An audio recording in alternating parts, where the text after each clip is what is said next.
Well, this topic is one, again, as all the topics seem to be at RCA, very, very broad. Covers a lot of ground, a lot of issues, and so I will plow through it as best I can. But it's on issues regarding the sanctity of life.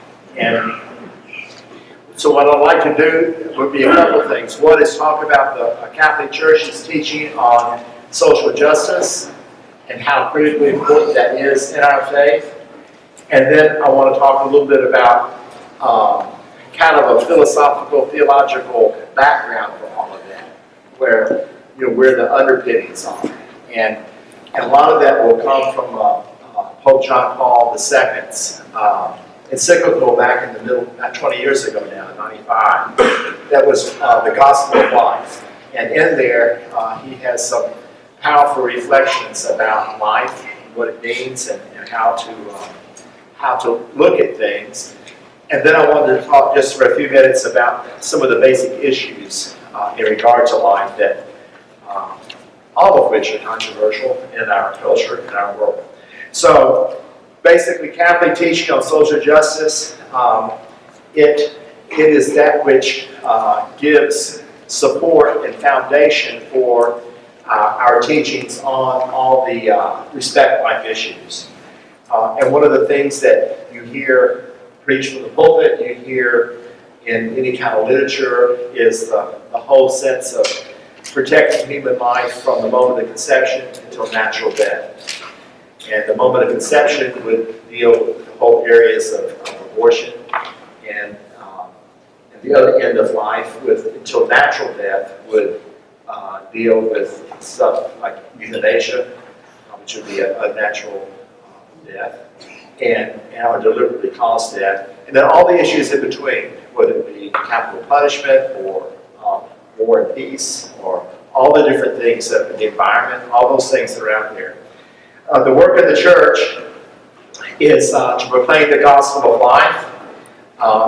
One of the mantras of the church, and when I say church, I'm talking about Catholic Church, but I know other denominations would share in this philosophy, this theology, is protecting the least among us and pursuing the common good. So all of those notions are important. To proclaim the gospel, mainly by example, to protect the least among us, and to pursue that which is the common good, that which is in the interest of people. Catholic social teaching, as far as the Catholic Church is concerned, is not optional. It's the Second Vatican Council talked about it being part and parcel of our basic beliefs. And so we have basic beliefs that are doctrinal in nature. This is right there with them in terms of so to love our neighbor and to care for the beauty of human life is not optional. It's part of it's who we are. We root our understanding not in, again, a group of people getting together to say, well, what position should we take on stuff today? Rather, it's rooted in theology and history, and again, in philosophy as well. We go back to the Old Testament. And the Old Testament prophets, Isaiah, Jeremiah, and so on, Hosea, they all were people who took a stand. And the Old Testament, the Hebrew understanding of prophet, sometimes when we think of prophet, we think of someone who's going to foretell the future. But rather, the whole understanding of that kind of prophet in the Old Testament was one who could interpret the present and give some direction towards the future. So it would be a person who would be able to speak the truth, who would be able to go to the king, to go to the group of people in power and say, if you go down this path, we're going to be destroyed. Well, sometimes people in leadership don't want to hear that which is bad news. And so the prophets were constantly in trouble. They had a very difficult experience oftentimes because they would have to speak what they understood to be God's word to people who simply didn't want to hear God's word. And so that's what a prophet does. In our own time, you could look to Martin Luther King as a prophetic figure. There are many prophetic figures that we have about us. And sometimes it's years later that we're able to look back and say, gosh, she was a prophet, or she was a prophet. And at the time, you might not realize that. And so if you look at the Old Testament prophets, they emphasize God's special love for the poor, and there's an emphasis on that covenant, that bond of friendship between God and the Jewish people. And the prophets will always protect that which was good and noble. And then we keep on going to the life of Jesus, and we see just about everything he did was protecting human life, was enhancing the lives of others in one way or another. Whether it would be healing the person who was disabled, forgiving the sin, or going after the Pharisees and scribes because of their hypocrisy. I mean, in every case, he was trying to care for the needs of people in a legitimate way. The Catholic tradition brings together two major assets. One is this consistent set of principles that I want to speak of tonight, and also a great deal of experience. And so the principles are laid out in the teachings of the church. The experience, all we have to do is just think about the city of Nashville and the experience of serving the needs of people, whether it be St. Thomas Hospital, whether it be our schools, whether it be all the different groups that are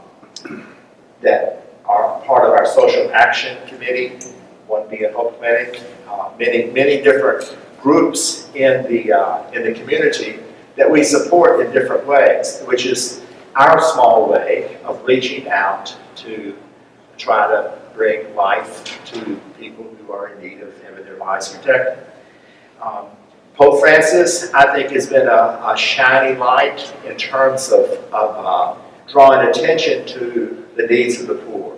He constantly talks about going to the margins, going to the peripheries, that what it means to be Christian, what it means to be church, what it means to be Catholic, is to care for the underdog, to reach out to those who are in need. And he just proclaimed, you might have seen in the news, a Jubilee Year of Mercy, which is very, very significant. And it's part of it seems to be one of his basic themes. All of this is rooted ultimately in the Trinity. The Trinity is God's family, the Father, the Son, and the Spirit. And the Trinity is communal by nature. And we are told we're created in God's image. And so, again, it's not optional to who we are as human persons, that we are created to be in relationship. We're created to be connected. And so we are brought into the midst of God's family. I mean, it's a beautiful image, a beautiful concept, and theologically it's what Christians believe, and it makes sense. And so our social teaching, our teaching on what is right and wrong, social justice, the need for Christian charity, is rooted in basically a Trinitarian kind of understanding that we are not isolated individuals, all separated one from another, but by our very nature, we are connected. And if we are connected, then there's some sense of responsibility that I have towards you all, and you all have towards each other. And I mean, we're all in this together. So our belief, again, from each moment, each person from the moment of conception to natural death is given the gift of life from God. That a person is given life not because of a person's accomplishment or human quality or anything else that's superficial. Their dignity is not taken away by something that they've done that's terrible. In other words, that it does in one sense, but that person, the worst sinner in the world, is still loved by God.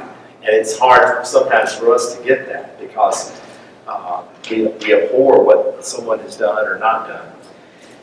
So there are basic themes that are at the heart of Catholic social teaching. And we look at them as basic kinds of principles. One is what I just mentioned, that we respect the life and dignity of the human person. And if that's the basic principle, then one flows from that, and that is that this person who has life and dignity because they're created in God's image, consequently would have rights and also responsibilities. So as a human person, we have our rights that are meant to protect ourselves. And we also have responsibilities to serve, to protect the rights of others.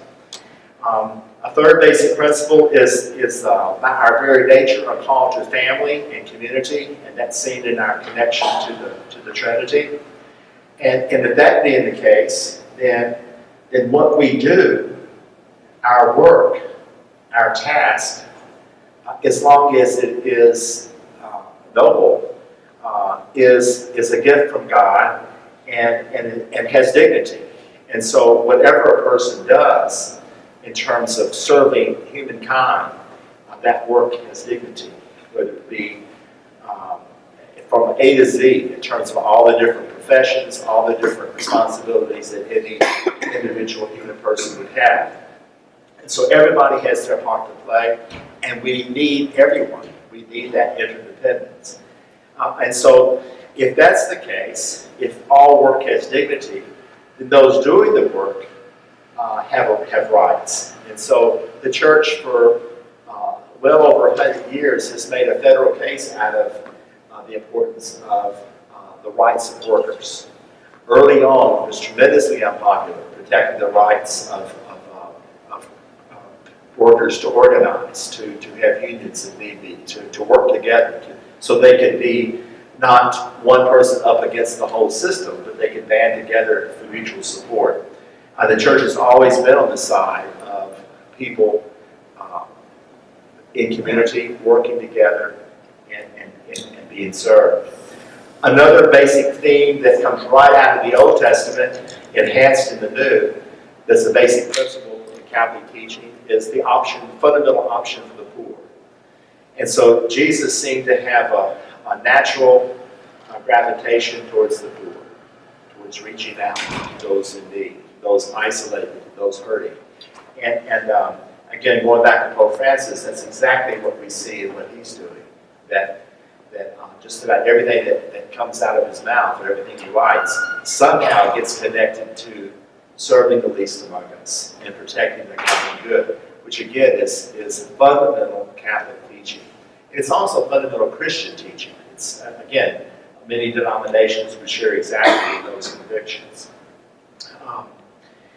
In speaking of the option of the poor, we're aware of the disparity between the rich and the poor, and that gap seems to be doing this, certainly in our country, but also it seems to be in the world. And so that brings up questions of fairness, of justice, of what do we do about that? And also when we get into all of these kinds of issues, then violence becomes a reality. And violence inspires violence. And so we see the great disrespect for human life that's going on in the whole stuff with ISIS. I mean, it's unimaginable with our mindset that this kind of thing could go on, but there it is.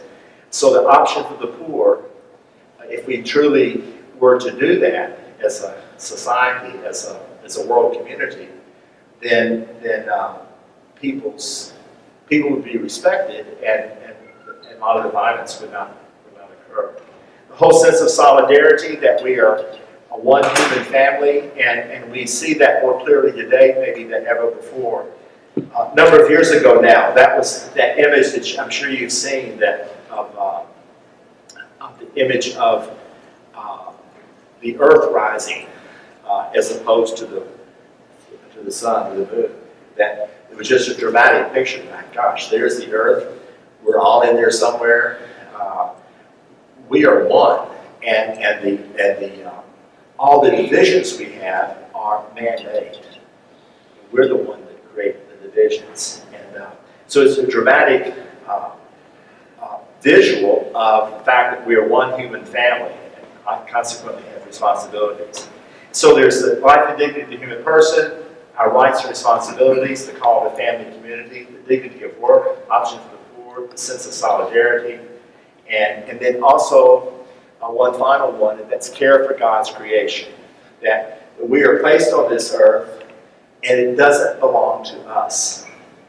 We are stewards. And that is so hard, I think, for us to get sometimes, especially when we are so blessed. It's hard not to get the idea that, well, this is mine. It belongs to me. What's the big deal?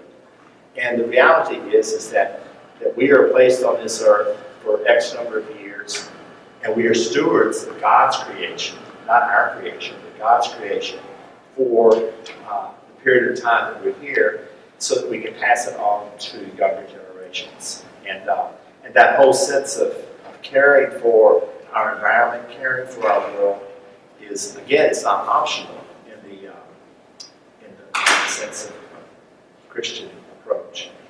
And so, as I mentioned a moment ago, the church has a broad experience in serving the needs of others.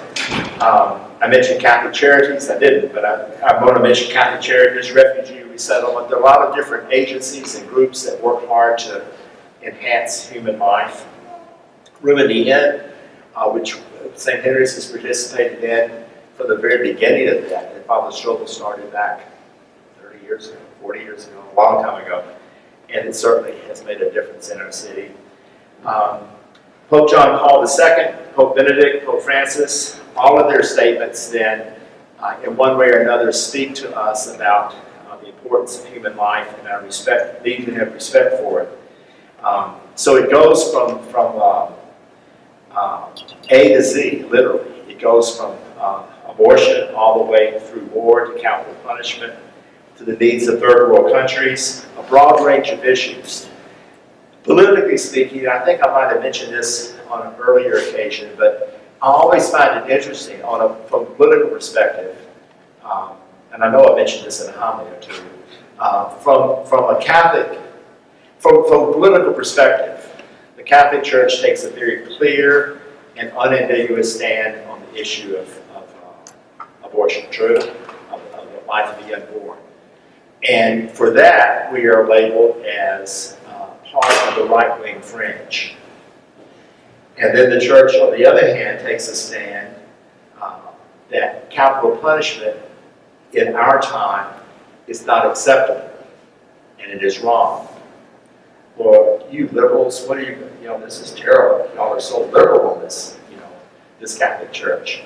And then, and wait to see what happens when, I don't know what's going to be in it, but Pope Francis is working right now on an encyclical, which is a major letter that he writes to the global community on the environment. And it'll be interesting to see what he offers for reflection on that. But on that now, they will be labeled as, that's a pretty liberal position, the Catholic Church is taking. But then you go to euthanasia, you're back to just a really conservative position. And the thing about it is that those labels to us are artificial, that our positions are rooted not in the political atmosphere and which party is better or worse, but rather in principle. So it goes back to these principles. And so however the church falls on these issues can be traced to the issue of respect for the human person and how is that person's life being respected or not being respected. Certainly, I think the reality of violence in our world, in our culture, is rampant. And oftentimes, I think, at least I know I can at times think, these are the worst of times. And my guess is that people for centuries have thought these are the worst of times. They're also the best of times in so many ways. But the reality is that we are part of the human condition, and these dynamics are there. I mentioned, not 20 years ago now, John Paul wrote the encyclical letter on the gospel of life. So let me just hit some of the basic principles of this, and which are human conscience, and that human conscience by its very nature seeks the truth. And so there's a truth ingrained within us that thou shalt not kill, thou shalt not steal. And the other 10 commandments, that somehow that's built into our nature, they have some type of ability to reason, to understanding that this is the reality that's there. And if we have any doubts about whether it's right or wrong to kill someone else, we are crystal clear, I'm sure, in our own hearts that it certainly would be wrong for somebody to kill us. So we are very clear in those basic principles when it applies to ourselves. And so we have reason that helps us come to understand, in quotes, truth, but we also have the gift of revelation and the Scriptures' revelation to us, especially in the person of Jesus. And so it all comes together in His person. He is the model, He is the example, He is the source of our strength. And so the church says we need to promote a society, a state, that recognizes the fundamental dignity of each and every human person. And especially, this is the option for the poor, especially the weakest, especially the ones that are totally defenseless. And John Paul takes an image that to me has always made a lot of sense. I think it's been co-opted in some ways by the political realities that we deal with. But he talks about the culture of life and the culture of death, and how those cultures are part of who we are and in the world in which we live. And it's so important to go towards the one and walk away from the other.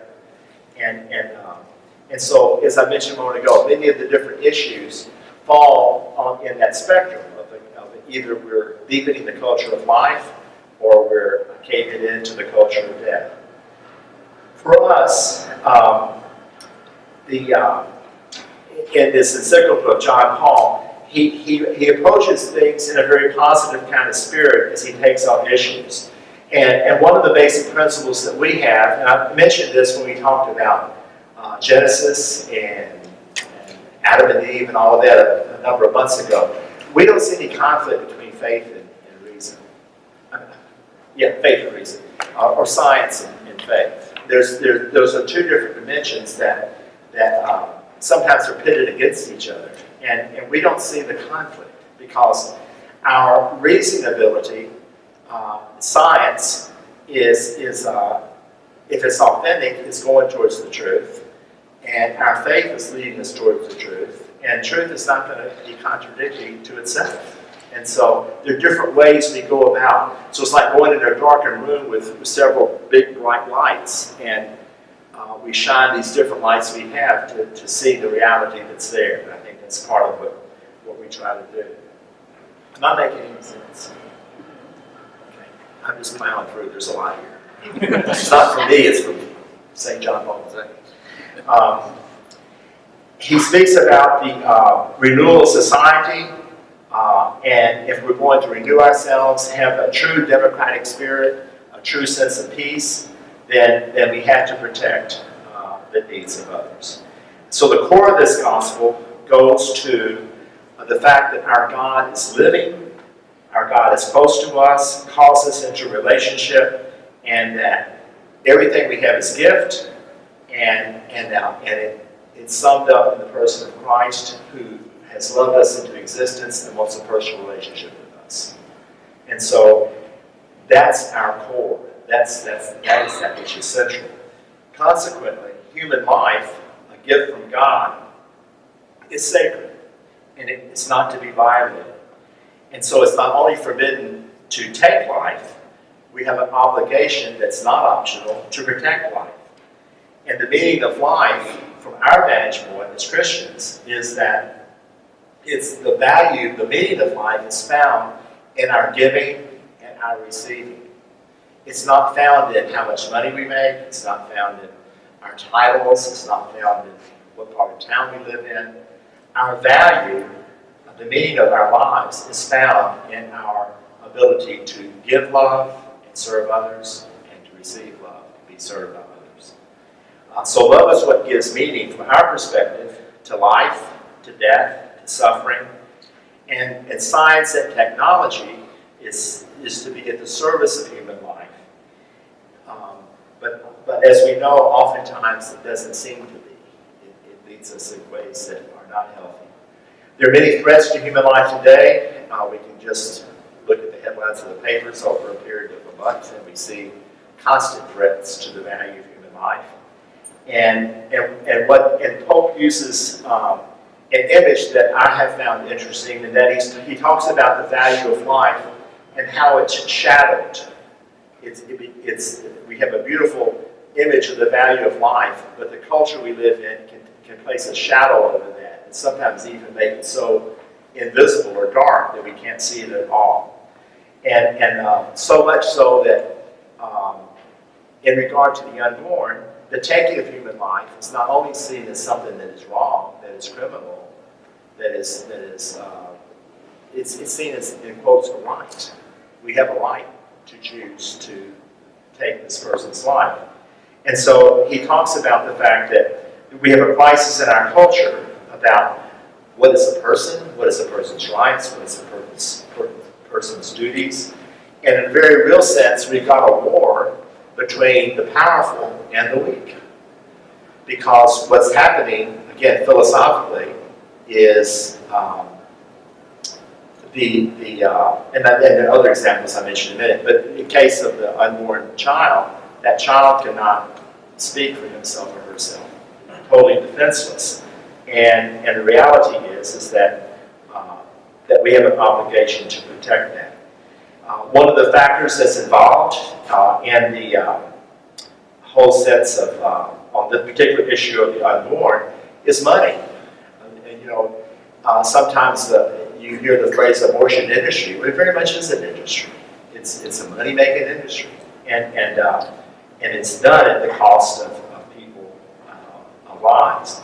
On other issues, such as euthanasia, which would be active euthanasia, in other words, of someone who is in the process of dying, and you decide that, just like you would put an animal down, well, we're going to take the person out of their misery.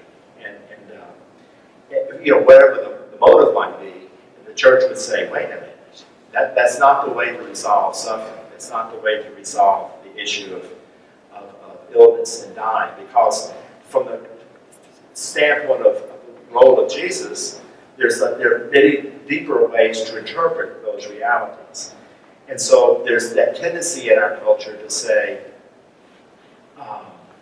suffering in itself, pain, growth, challenge, difficulty, is evil.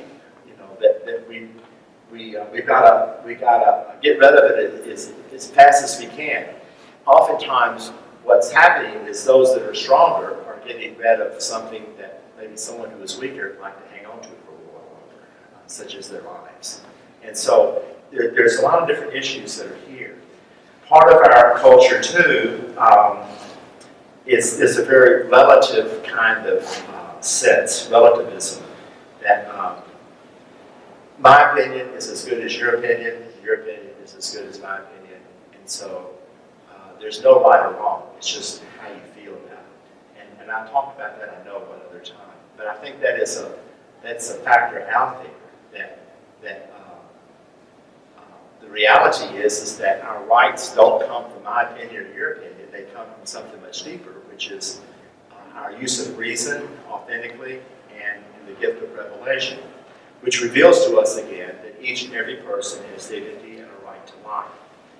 Part of our culture in which we live, the downside of it, is there's a sense of your value to me, your value as a human person is how you're valuable to me. So if I can use you in such a way that helps me, great.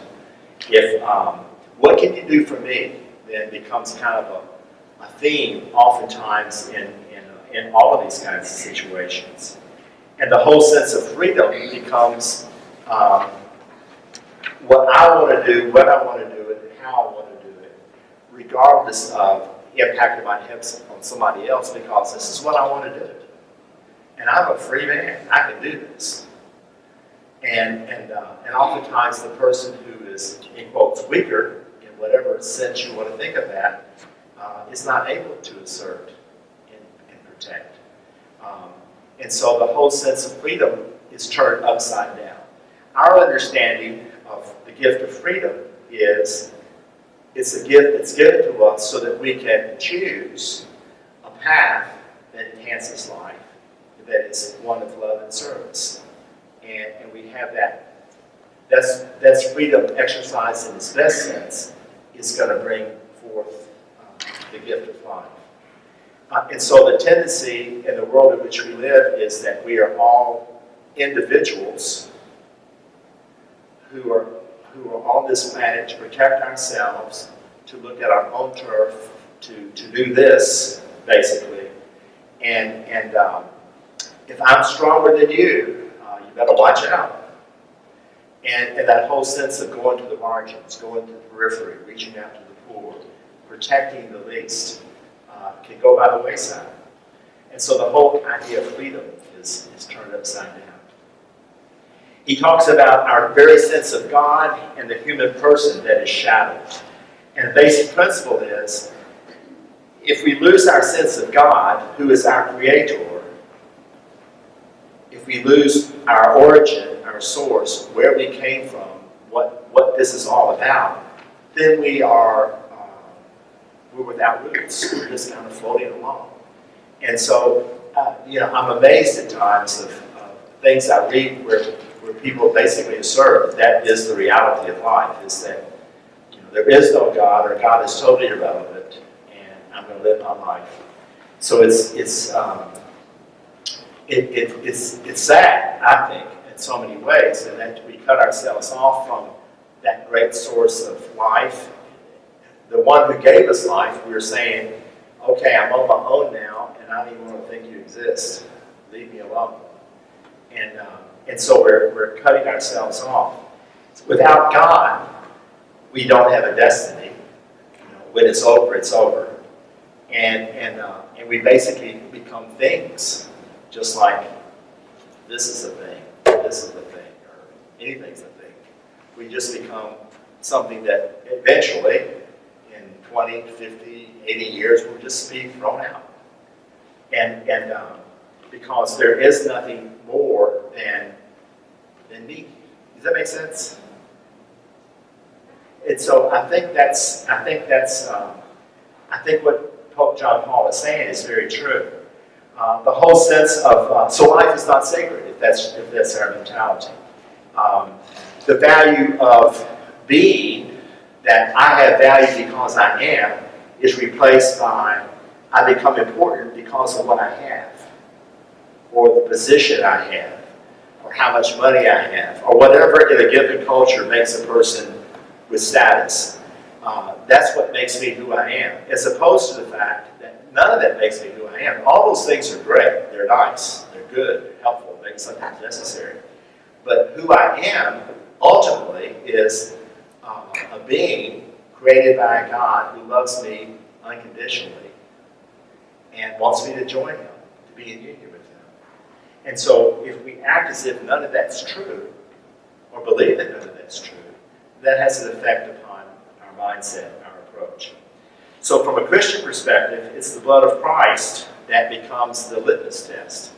And if we look to Jesus there, it was a complete gift of himself in love and service of others. And that's who we're supposed to be as followers of that person, to know, love, and serve our God, and love our neighbor, and to love ourselves. And so what he did, the whole sense of no greater love is clear as day. And so he's pointed out that our lordship over creation, our being on this earth as human beings, is not so that we can control as much as it is so that we can protect and enhance and take good care. So there are a lot of different issues that come into play as a result of this. One I've mentioned off and on all through this, and that is the issue of abortion, which probably is one of the most controversial issues in our nation, probably in the world at this point. The Catholic Church looks at it as a human rights issue, that each and every human person has rights, all the different principles I mentioned a moment ago. And so that unborn child is human life, and not an appendage to his or her mother, not not kind of an optional thing that doesn't become really real until it's actually born. That's a human life that is there and has every right to be respected and loved. So for us, it's not a matter it's a matter of protecting the lives of other people in the same way that sometimes, some people, that's not fair, but I think it is fair. Sometimes people will speak about the whole issue of slavery in our nation. You know, we're still working through the remnants of that. But the fact that whatever, Civil War, you know, that slavery, that these persons were not considered fully human, and consequently could be used as slaves. I mean, they basically were servants of the stronger people, the stronger class, and in some way, sometimes would be tortured, sometimes put to death for what we would see today as frivolous reasons.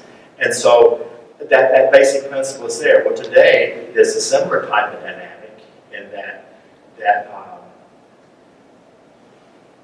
the whole pro-choice issue centers around our ability to choose to. There's always the choice to give life, true?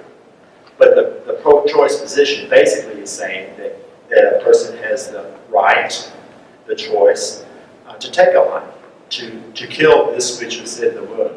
They might not see it as human life. I don't know what other kind of life it would be, but there would be that whole sense of going after that for many different reasons. But so that the whole responsibility that we see is that the abortion issue is a human rights issue and not the issue of a privacy thing, because we're talking about a human person, not property, not something that can be discarded. I think the abortion industry very cleverly used the English language. And as Americans, one of the things that is so important to us is our freedom, true? I mean, that's who we are. We are free people, and I thoroughly enjoyed the 4th of July. You know, I mean, it's a great celebration. It rings in our hearts to be free. And so the pro-abortion forces basically co-opted that term choice, which who could be against choice? And so it has a very innocent and appealing ring, a very neutral kind of ring in a way. And but the reality is that the pro-choice, the choice for, is to end this life in the womb. That's what the choice is about. And what the Catholic Church is saying, I think other churches too, is saying that, wait a minute, that we don't have a right to take that person's life any more than we can do this. And sometimes if I bring this up as an example, people are appalled. But if we were to come along and say, well, let's wait until after the child is born, and if we really don't like what we have, then we'll end his life there. And you go to prison for that. You know, it's a horrible crime, and those stories are paraded across the papers as well.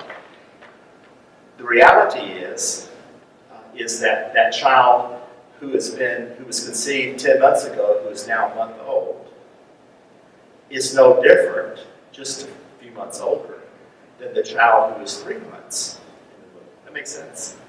In other words, there's 7 months difference.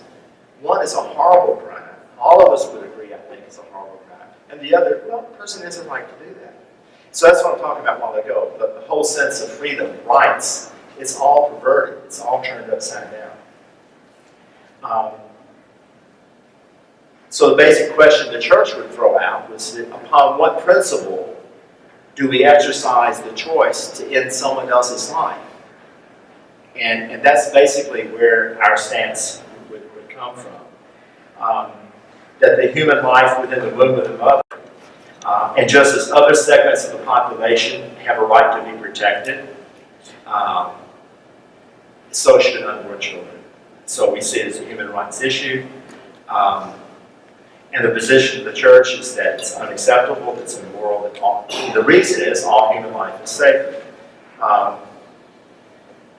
And the basic principle, our value does not come from who we are, or where we're from, or how much money we have, what we have done or haven't done. It comes from the fact that we're created in God's image and have an eternal destiny.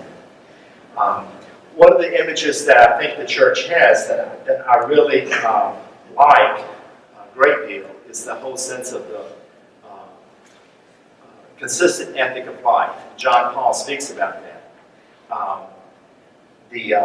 Cardinal Bernardine, who was in Chicago a number of years ago, speaks about the seamless garment.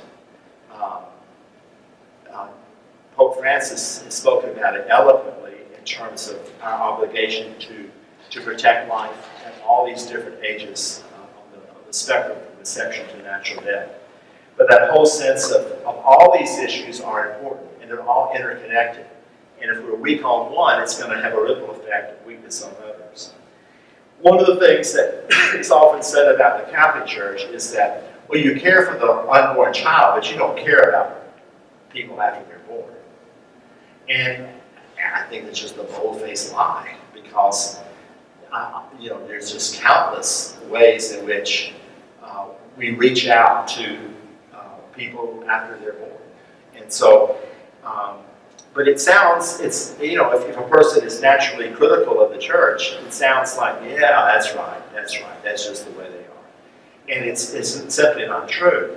There's so many ways that the church tries to enhance people's lives before pregnancy, during pregnancy, and afterwards. Now, one of the things that I'm always conscious of, and I want to mention this very clearly, and when I preach on this in the pulpit, and when I do a presentation like this at RCA or any other kind of gathering, I'm very aware that statistics being what they are, people who are within my hearing, I have had this experience. And I think it's so important that I want to always say is that the church is clear in its teaching what is right and what is wrong. On the other hand, there's a tremendous compassion for the individual. There's mercy, there's forgiveness, there's the sharing of information that can shift people's thinking. And so the last thing I would want when I speak about this would be for someone to feel like, oh gosh, he's talking about me, or the church is so judgmental, the church is so harsh on this. On the other hand, I think the reality is that I certainly, as I'm speaking right now, am aware of the sensitivity involved, the complexity involved, the difficulty involved, the pain involved. And so I just want to say that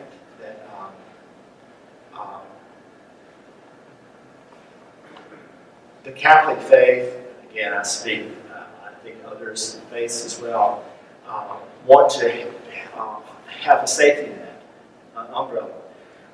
Thank goodness we believe in mercy and love and charity, forgiveness, and moving forward.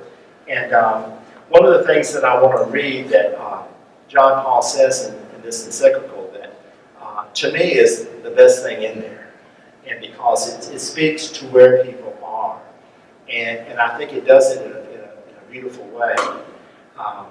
So this is what he says in there. He said, I would like now to say a special word to women, and I think that in parentheses it would also apply to men, who have had an abortion, not that they've had, but that they're part of that experience. The church is aware of the many factors which may have influenced your decision, and she does not doubt that in many cases it was a painful and even shattering decision. The wound in your heart may not yet have healed. So there's an awareness that this is big time, this is tough, this is difficult, and there's a real compassion. So there's not a sense of pointing the finger, it's a sense of understand. Certainly what happened was and remains terribly wrong, just stating the Catholic position. But do not give in to discouragement and do not lose hope. Try rather to understand what happened and face it honestly. If you have not already done so, give yourselves over with humility and trust to repentance. The Father of mercies is ready to give you his forgiveness and his peace in the sacrament of reconciliation. You will come to understand that nothing is definitively lost. You will also be able to ask forgiveness from your child, who is now living in the Lord.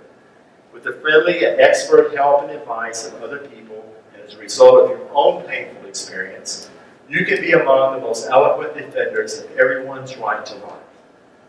Through your commitment to life, whether by accepting the birth of other children or by welcoming and caring for those most in need of someone to be close to them, you will become promoters of a new way of looking at human life. So it's like any kind of challenge or difficulty or problem that we've had, we can learn. We can learn from it.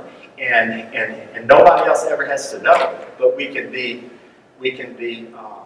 a real support to other people. I think of, I know a priest who's now deceased, but he was an active alcoholic for a number of years, and he recovered. He was in recovery, and he became an eloquent spokesperson for sobriety, for recovery, for perseverance, for stamina, for courage. And he would tell his brother priest, he said, I knew every dumpster in the city, as he would go and throw the liquor bottles away. I knew every dumpster in the city. And others didn't know that he knew. But he knew he had a problem. He found he was challenged. He went off for treatment. And he did beautifully. And then he passed away, a number of years ago. But I just use that as an example. In other words, that from what he went through, for whatever reason, he learned from it. And then he was able to share his experience with others.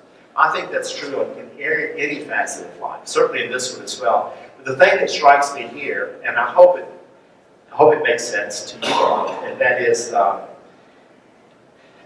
belief in the communion of saints. And I think this is so true and so poignant and so very real. If that mom or dad can pray to that child to intercede, to give them strength, to help them to move on, to help them to learn, to help them to be supporters of others. And others may not ever know that someone had this experience, but the wisdom that can be there can really inform and help other people. And so I thought that was a really good point to be made. In terms of other issues, we could go until midnight. But the environment, I would encourage you to keep an eye on the encyclical that's coming out, because it would be interesting, and I feel 99.9% is going to be quite controversial because there's so much tension around a lot of these issues. The death penalty, when I was a kid growing up in Christ the King Parish, and I can remember distinctly being taught that there was, in terms of the death penalty, that it was acceptable, under certain circumstances, but that we had a hardened criminal who had done some horrible things, and he was found or she was found to be guilty, then the church the state could impose death on that person. And the reason being is that we have a natural right to protect ourselves. So if we are attacked, we can choose to protect ourselves, we protect other people. And so the whole idea is that we as a society have a right to protect ourselves from these hardened criminals. But as time has gone on, the basic principles that are there haven't changed. We still have a right to protect ourselves. But the church, reflecting upon the times in which we live and the possibilities that are ours, realize that there's really no need to put someone to death. And John Paul speaks about that in the Catechism came out, kind of with a little opening to the capital punishment, and he came along and clarified it a little bit more strongly a little bit later, saying that, well, in theory, you just like I have been taught, in theory you can justify capital punishment, but he said in the world in which we live, he said it would be rare if it existed at all, where it would be justified. And the reason is that we have ways in which, if we want to, we can put a person in a situation where they're not able to harm anyone anymore. Just, if a given state wanted to do that. And so the basic principle of that we have a right to defend ourselves is there, but there's also a principle that's elicited, and that is that even the hardened criminal is created by God, loved by God, and that life is a gift from God. It's hard to get, I think, but it's true. And so the church would be very strongly now against capital punishment, and so that would be an area where the church would be labeled as just on the very liberal side of the issue, culturally speaking. I know you've probably seen this too, which I think is symptomatic of the issue, because people so often think that if that person is put to death, that there will be closure, and there doesn't seem to be closure for people.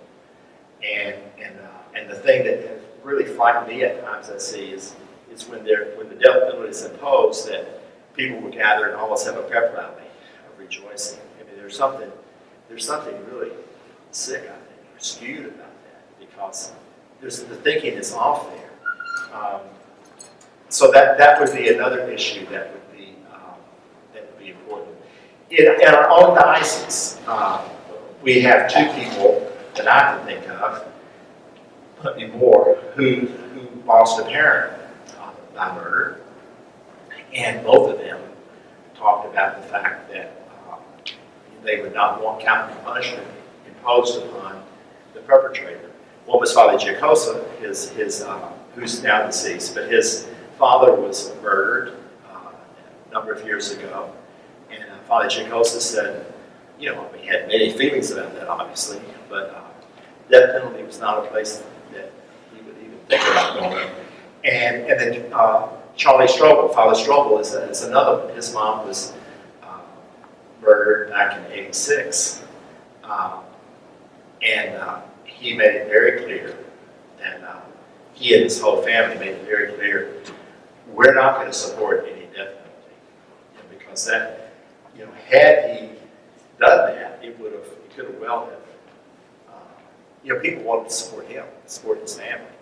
And, but I thought it was a powerful teaching, as painful as it must have been, to take that stance. But what they were trying to do was to protect the dignity of the fact that life is a gift from God, and we're not the ones in control of our lives or someone else's life. It's a pure gift. And I could go on and on with other issues. War and peace.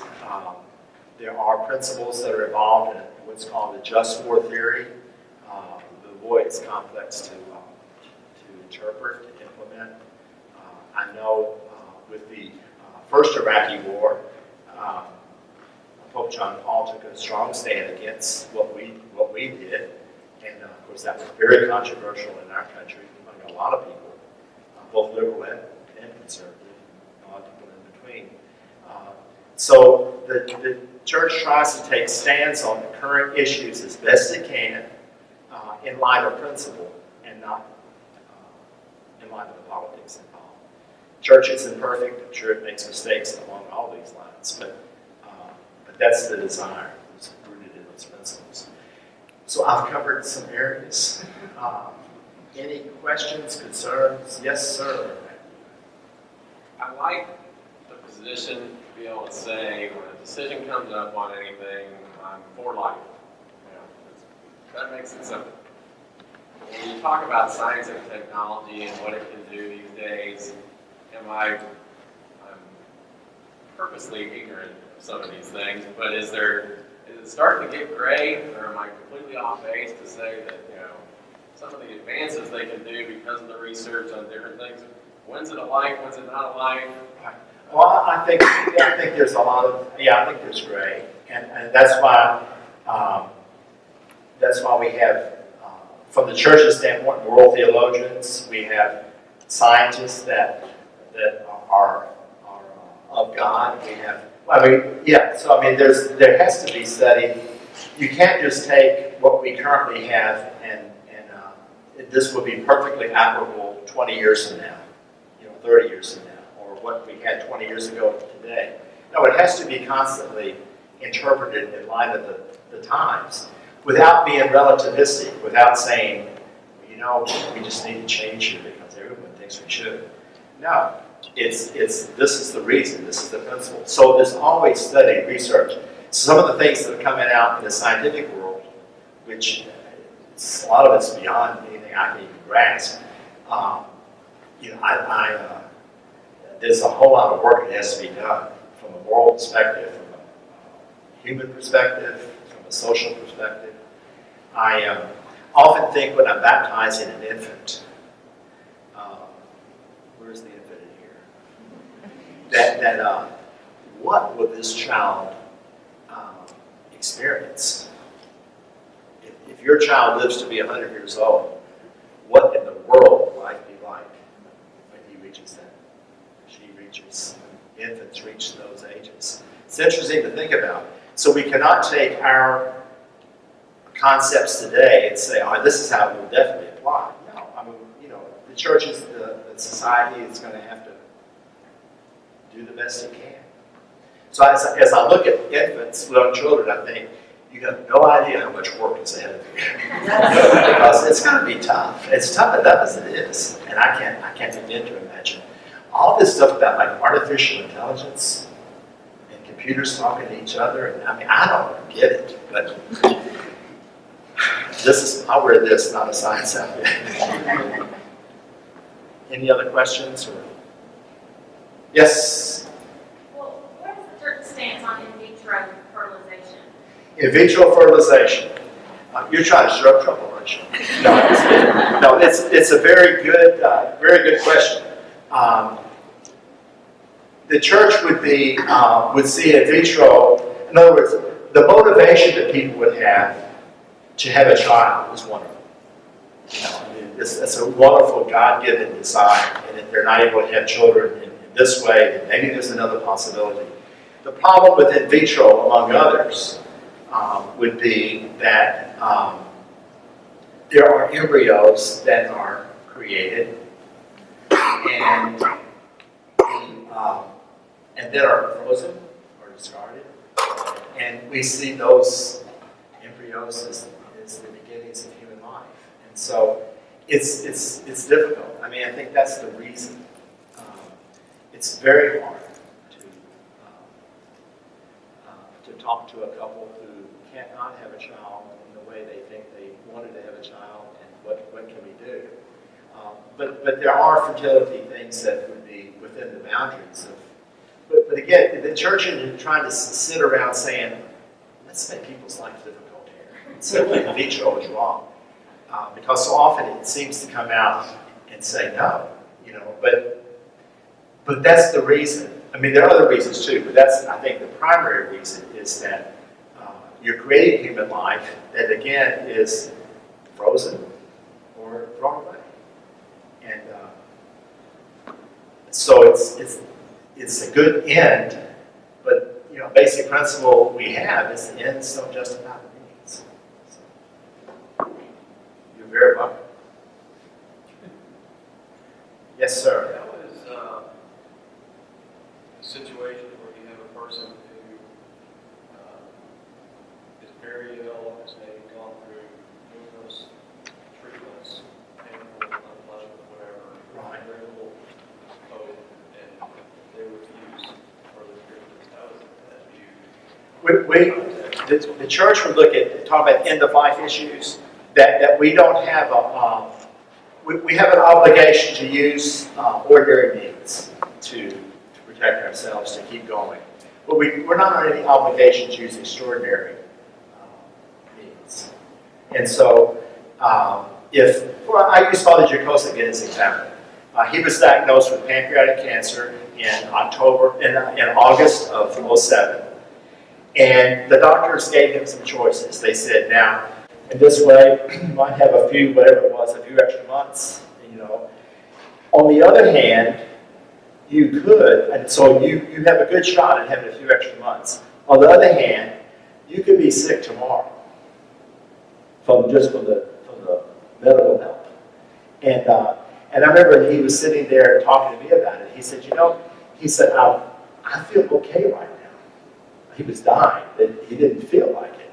And he said, I enjoy celebrating Mass. I love the people. I love going into the school. And if I get this treatment, it's not going to help me live any significant period of time. And I might be in bed tomorrow. He said, I'm not going to do it. And so he just let nature take its course. They gave me medicine to comfort the pain. And he lived for 9 weeks and went to the Lord. And so that was totally, absolutely moral. To me personally, made a great deal of sense. What about the person who is, and he could have opted to do everything he possibly could, which would have been fine too. But that's what he chose. The person who is in a nursing home, and oftentimes, and is going down, oftentimes there will be a direction to nurses or doctors, do not resuscitate. True? I think that's the term. Huh? Yeah, and that's okay. The issue comes from you cannot actively speed up a person's death with that intention. So let's say you're dying in the hospital, and I'm saying, probably selfishly, I can't take this anymore. So I'm going to give this person some medicine that's going to move him on right away. That's wrong. That's euthanasia, active euthanasia. And I tell you, if any of you are interested in studying this further, I would highly recommend the Diocese of Memphis website. If you go to that and look under documents and forms, there's a beautiful 9 or 10 page statement or article, whatever, document on the end of life issues. And it lays out a lot of basic principles and what those boundaries are. And I referred a number of people to that. I think it was done about 3 or 4 years ago. It's right on target. It reflects Catholic teaching to sign off by the Bishop of Memphis. So that might be a real resource for you too. Yes? A few months ago, I rescued some rabbits. And I talked to Deacon Mike about spaying and neutering, and if the church had a stance on that. He said that there was a difference between the souls of animals and the souls of humans being mortal and immortal. Would that kind of apply to everything we talked about tonight, as far as like euthanasia and reproduction and stuff like that? You talking about with animals? Yes. Yeah, I think so. We also have a respect for God's creation. So torture of animals, harming of animals, oftentimes, some of the ways that our food is procured these days is a terrible, it's wrong. So we have to respect God's creation. So to torture an animal is wrong. To have a dog not able to have puppies is fine. Putting a dog to sleep. Putting your dog to sleep that's ill. Yeah, and that's done all the time, and we do not see that as immoral. The difference being that you and I have an eternal destiny, and it makes a significant difference. I'm going way over. Renee has a lot of good things to say, and Janet, where are you? Okay, Yes. Okay.